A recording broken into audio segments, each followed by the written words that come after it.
This is a Jedi Holocron from Galaxy's Edge, which is a Star Wars themed extension to Disneyland and soon to be Hollywood Studios at Disney World. There is a Sith variant of this as well, which is in the shape of a pyramid and it's red instead of the blue for the Jedi version. And you can activate it by turning the corners like so. It makes some noises. If you notice, there's a dark spot there, and you can't see it without the lights on, but there's a dark spot there. Those are capacitive touch buttons. You just put your fingers right on top of them and they act like buttons. So I touch both of them at the same time. This is Master Obi-Wan Kenobi. I regret to report that both... And it goes on, and it plays several different messages, and then you have a little chamber here where you can put kyber crystals in and throw one in, close it up, turn it on again, and the holocron, Jedi or Sith, will turn to that color and play different messages based off of whatever character is being associated with that particular crystal for that particular holocron. So as I said, this is the Jedi Holocron. There is a Sith Holocron. But I found by accident that you can actually turn this into a Sith Holocron. So I will show you how that is done. The bottom here is a little USB port to charge the battery that this runs off of. And there is also a small little slot right there. That is how you, when you buy them, I put this in here, right, in this little tab of paper, and that's a switch that disconnects the battery from the circuit board inside, so it doesn't do anything. It is not powered up. Take it out. Powers up. Okay. Now when you're ready to charge it, you just grab your USB cable and plug it in.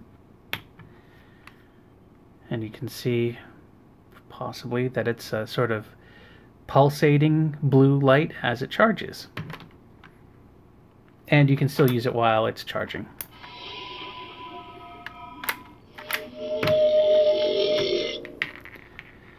What I did is I put this little piece of paper back in because I wanted to see, will it run off of USB power only? And this is what happened. Let me turn the lights off so you can see this better. It's got a red glow to it now. Well, that's different. Turn it on.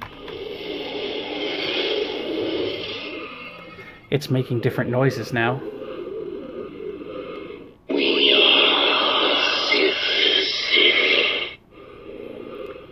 It is now a Sith Holocron.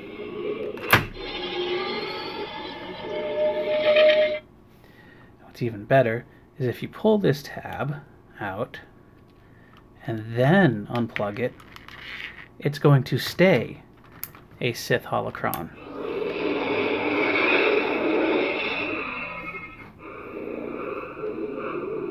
We are Sith. Do you know who I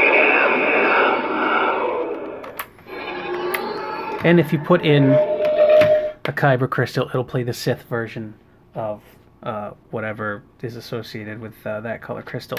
You can put this back to normal, because I'm sure you don't want it to stay a Sith forever, just by putting this thing in, leave it there for a couple seconds, pull it back out, and we are back to a Jedi Holocron.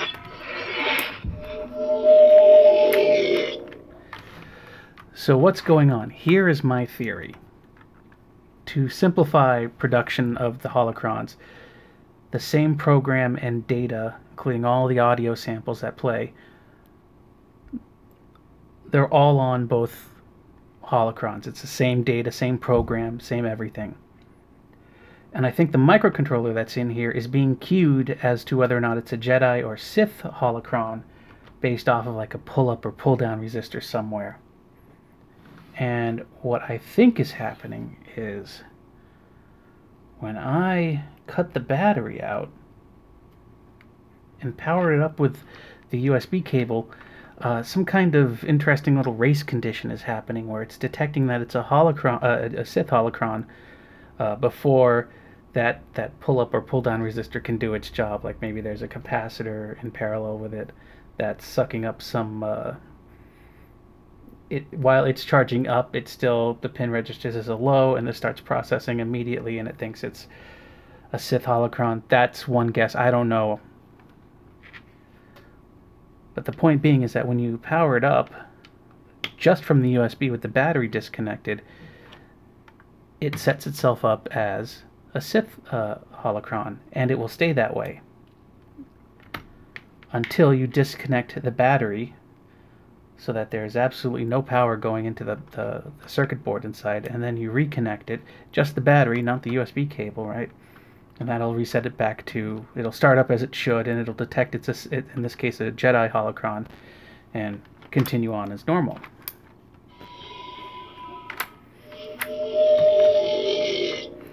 So I don't have a Sith holocron, but now I kind of want to get one just to see if the same thing happens for the Sith holocron. I suspect it doesn't. I suspect that this will only happen with the Jedi holocron. My guess is that the programming along with the configuration of the hardware inside makes it so that it boots up as a Sith holocron by default, and then figures out if it should be a Jedi instead, and we're bypassing that somehow. So I think if you did this trick on a Sith holocron, it's going to start up as a Sith holocron no matter what. That's my guess. If somebody has a Sith holocron and can try this out for themselves, I would be very interested in finding out if you can turn a Sith holocron into a Jedi holocron. There you go. A simple hack to turn your Jedi holocron into a Sith holocron. Let's do that one more time.